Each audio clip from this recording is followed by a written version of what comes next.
Cette actualité vous est présentée en collaboration avec Cryptost Academy. Ayez un temps d'avance sur le marché crypto en rejoignant notre communauté premium. Crypto et blanchiment, quand la régulation devient la véritable fraude. Alors que seuls 0,14% des flux en crypto sont liés à des activités criminelles, les régulations KYC-AML imposées au nom de la lutte contre le blanchiment mobilisent des milliards chaque année. Pourtant, 99,8% de l'argent sale continue de circuler librement, échappant à ces dispositifs inefficaces. Faut-il continuer à sacrifier vie privée, innovation et argent public pour une régulation qui échoue à remplir sa mission?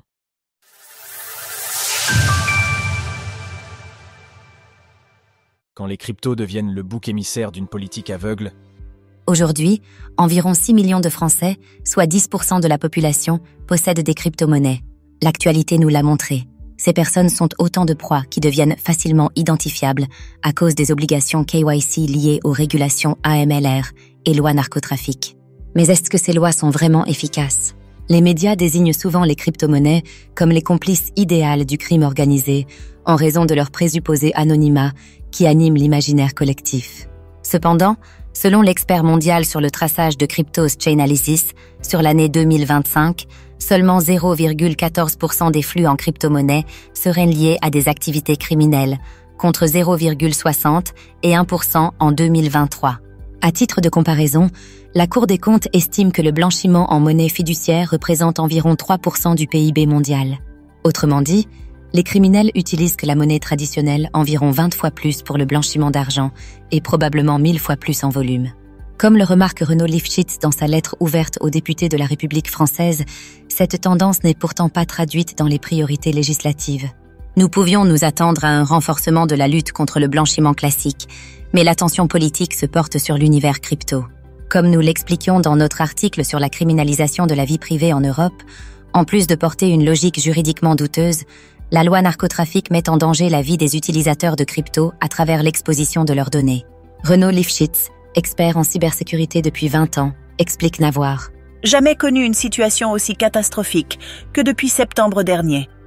En France, selon le ministère de l'Intérieur, plus de 200 000 personnes sont victimes d'usurpation d'identité par an.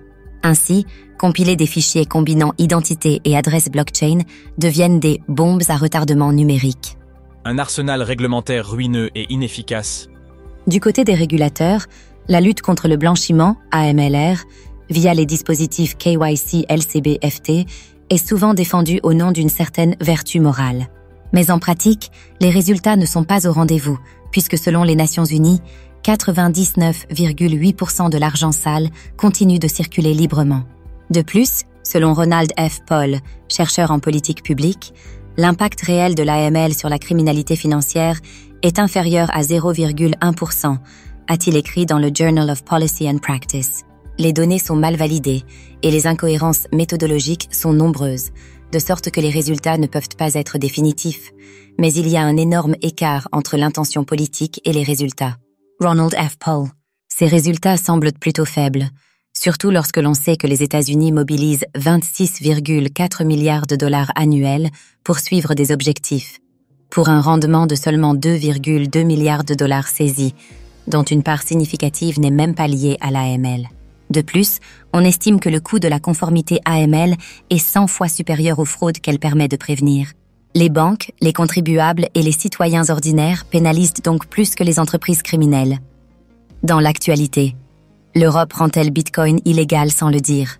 La question centrale est donc la suivante.